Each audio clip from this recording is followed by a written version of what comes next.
Oh, James. Oh, David. What's going on? You're scaring me with your topics this afternoon. Why is that? Are you telling me that, the supposed done deal between the unions and the government may not be a done deal? Well, who says who? Who says it's a done deal?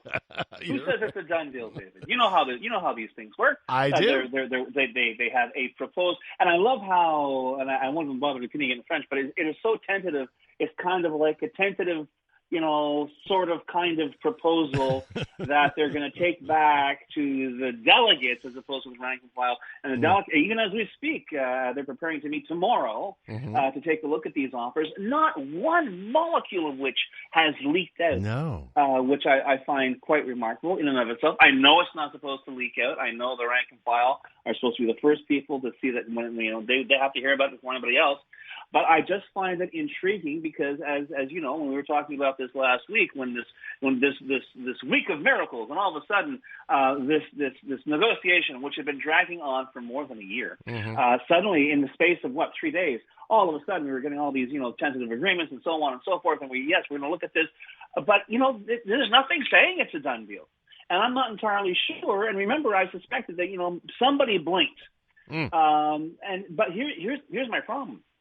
Human nature being what it is, no matter what you do, no matter what sector of the public sector you're in, right now, you figure, I'm guessing the government blinked. And you see I think it's a reasonable conclusion to make that when all of a sudden you have all these agreements, something, the dam broke somewhere.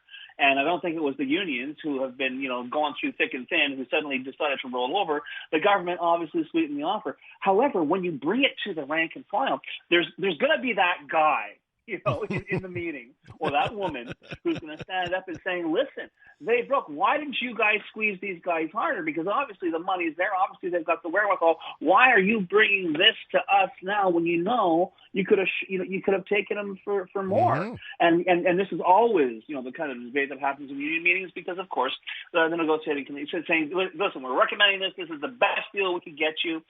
But, you think of all the bad blood, you think of all the sweat and tears that have gone into this strike and all the emotion and all the rancor and all of it, of course, unfolding over the Christmas holidays. I'm not entirely sure that I would be sleeping on both my ears, as we say in these parts, over the idea that, we're going to have labor peace sooner rather than later. And as always, the FIC, the Fédération Internationale du Québec, the nursing union is nowhere near an agreement. So I'm not really sure.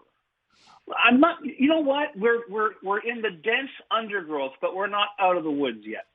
It's so true that you point that out. And another factor, I'm wondering if you think this plays into it also, is the game between the different unions, because sure. The FAE is going to say, well, it's because we went unlimited for 5 weeks that we got this far.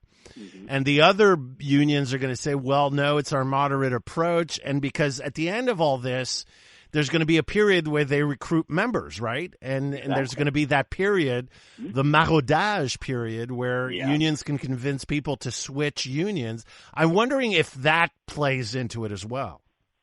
Well, I mean, I'm as a union man, I'm still scratching my head over the idea that the FAE, which has more than 66,000 members, did not have a strike fund. I find that it just beggars belief for me. And apparently the rationale is, well, we want to keep the union dues down. Well, buddy, it's not maybe that wasn't the smartest thing you could have done. But all that said, you're 100% right. And we're produced. First of all, even the expression "common front" is a bit misleading because it isn't. You're either all of you in it, or you have this entente cordiale of four major labor federations. The FIC, 80,000 members. This is not a lunchtime group that hangs out in the corner. 66,000 members of the FAE. That's a lot of public sector workers working in key sectors. So you're 100% right, and I'm not entirely sure this deal is done, or even if it is done, it's going to be, when it ends up getting done, it's going to be so pretty that people congratulate themselves on the result. All I'm saying is, if you're a parent, as I'm sure that most of our listeners already know, who are parents, are going to say, listen, take nothing for granted, and just keep your powder dry. Let's see how January unfolds. But yeah, like I say, I just don't get a feeling. Yeah. And I'm sorry, there's nothing more than that, but they've served me well in the past. I don't get a feeling that this deal is done yet. Yeah. Moving on to François Legault, he took such a massive hit during the bye-bye on the French side, the Radio-Canada year-end entertainment special that everybody watches. François Legault, Bernard Drinville, Éric Kerr took massive hits. So do you think he has gotten the message? Do you think there'll be some course corrections between now and when the National Assembly resumes at the end of January? Well, I mean, the real correction that's going to have to be made is in François Legault's attitude, because thus far, when confronted, he pushes back, and when he's confronted again, he doubles down, triples down, quadruples down. And I mentioned this to you earlier this week with the New Year's message and all.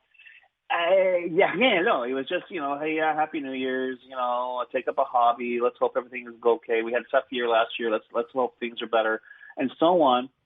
But apart from the labor situation that I mentioned, apart from the absolutely vindictive Legault policy against English Quebec for no other reason than the fact that it's English Quebec, apart from the economic uncertainty that's going on, he's going to have to go in to this new year a new man, because I think the old style of bullying your way through, of pretending that you are the village curé and you will be telling people what to do and how to think, and inspiring us because of our innate Catholicism, David, to be solidaire with everyone, because that's where it comes from.